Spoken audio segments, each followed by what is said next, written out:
Sorry, dear, this event is for family only. That one sentence destroyed my life. I found out about my brother's wedding by accident. It was late at night. I was scrolling on my phone, half tired, half lost in thoughts, when a picture stopped my thumb. Bright lights. Flowers everywhere. My brother standing on a decorated stage, smiling like nothing in the world could ever hurt him. The caption was full of love, blessings, and prayers. People were congratulating him. Laughing emojis. Heart emojis. I read the comments again and again. My name was not there. No missed calls. No unread messages. No invitation card lying somewhere forgotten. Just silence. Then I saw a reply under one comment, written casually, like it meant nothing. Sorry, dear, this event is for family only. My chest tightened. It felt like someone pressed their hand hard against my heart and didn't let go. I stared at the words until my eyes burned. Family only. So what was I? I locked my phone and leaned back, staring at the ceiling of my small apartment. The room felt colder than usual. The walls felt closer.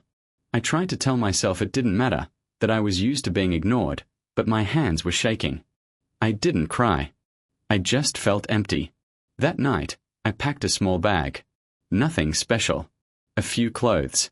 My old jacket. I didn't know where I was going. I only knew I couldn't stay. I drove without a plan.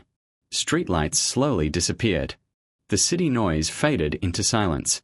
The road stretched long and lonely, just like my thoughts.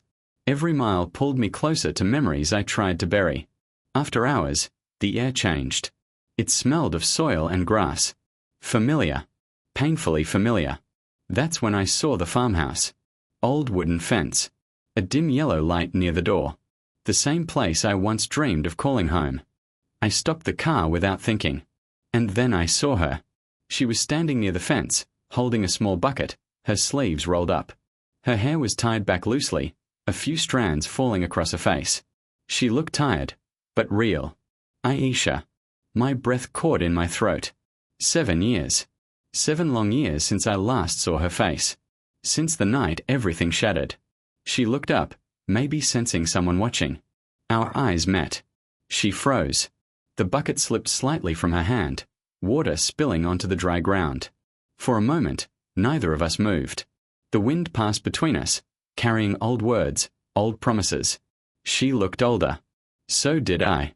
But her eyes, they were the same. Deep. Heavy. Full of things never said. I stepped out of the car. My legs felt weak, like they didn't belong to me. Aisha, I whispered, not sure if my voice would reach her. She swallowed hard. You're here. Not why. Not how. Just here. Yes, I said. I am. Silence wrapped around us. Thick and painful. The farmhouse creaked softly behind her. Crickets filled the air. The past stood alive between us, watching. We didn't smile. We didn't hug. There was no warmth in this meeting. Only questions. Only wounds that never healed. I looked at her hands. They were rough now, marked by work and time. Once, those hands held mine and promised forever. 7 years ago, something broke us apart. Words were said. Choices were made. Doors were closed. I didn't know yet why fate had brought me here. But standing there, under the fading sky, I felt it clearly. This trip was not an escape. It was the beginning of a truth that had waited far too long. We sat outside the farmhouse on an old wooden bench. The paint had faded, and the wood felt rough under my fingers. The sun was slowly going down, painting the sky with soft orange and grey colours. Everything felt quiet, too quiet, like the world was holding its breath. Aisha sat a little away from me. Not too far, not too close. Her hands rested in her lap, fingers tightly locked together. I noticed how she kept rubbing her thumb against her ring finger, again and again, like a habit she couldn't control. So, you came back, she said at last. Her voice was low, careful, like she was afraid of breaking something fragile. I didn't plan to, I replied. Life pushed me here. She nodded slowly, as if she understood more than I had said. For a moment, we just listened to the evening sounds, the wind, the insects, the distant call of birds returning home. You look tired, she said softly. So do you. A small, sad smile touched her lips but disappeared quickly. She asked about my work, about the city, about whether I was doing well. I answered in short sentences. I asked about the farm, about the land, about how she managed everything alone. She told me it was hard, but she had learned. Normal words. Safe topics. But under every sentence, something heavy waited to be spoken. You left without saying goodbye, she finally said, her eyes fixed on the ground. My chest tightened. You told me not to come back. She closed her eyes for a second, like the memory hurt. I was scared. Her words pulled me back 7 years. I remembered that night clearly. The rain. The way her hands trembled. The way she couldn't look at me. I remembered my brother standing there, his voice firm and cold, saying I wasn't good enough for her. Saying I had no future. Saying love wasn't enough.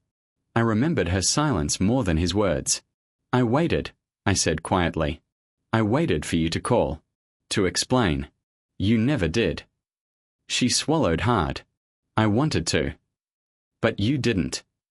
Her shoulders shook slightly. She turned her face away so I wouldn't see her tears. That hurt more than if she had cried openly. I thought leaving would protect everyone, she said. I thought it was the right thing. Protect who? I asked. She didn't answer.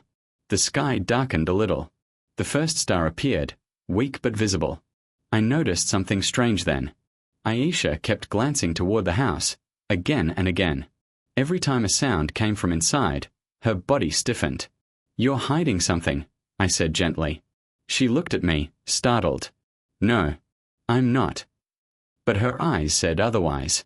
You're different, I continued. You talk like someone who is carrying a weight too heavy for one heart. She forced a smile. Some truths are better left buried. Her words sent a chill through me. I stood up and walked a few steps away, trying to breathe. The past felt close enough to touch. Everything inside me wanted answers, but I was afraid of them too. 7 years, I said, turning back to her. That's a long time to stay silent.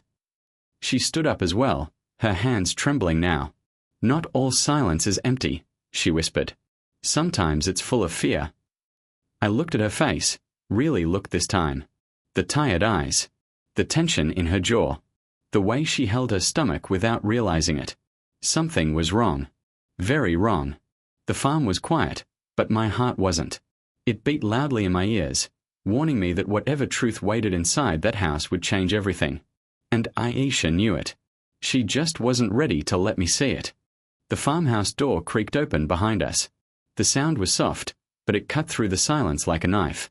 A small boy ran out, his footsteps quick and light on the dirt. He was laughing, holding something in his hand, unaware of the storm waiting outside. Mama, he called. The word hit me hard. Aisha turned pale. All the color drained from her face. Her body stiffened, like she had been caught doing something wrong. She didn't move. She didn't speak. The boy stopped when he saw me. He looked curious, not afraid. His big eyes studied my face carefully. My heart skipped a beat. Those eyes. They were my eyes. The same shape. The same deep brown color.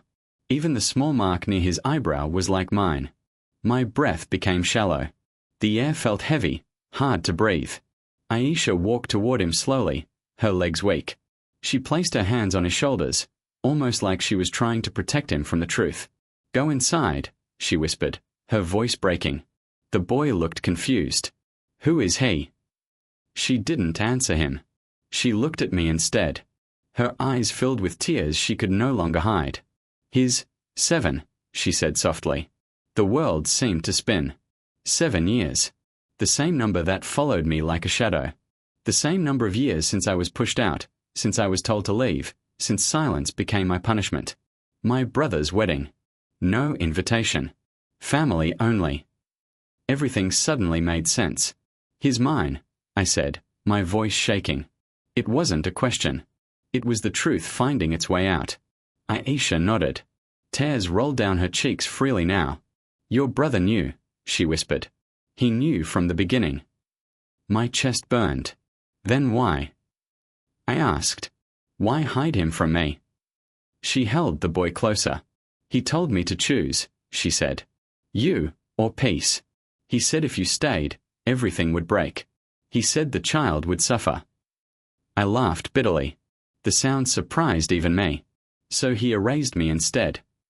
She cried harder. I thought I was protecting our child. Our child. The words felt heavy but real. I looked at the boy one last time.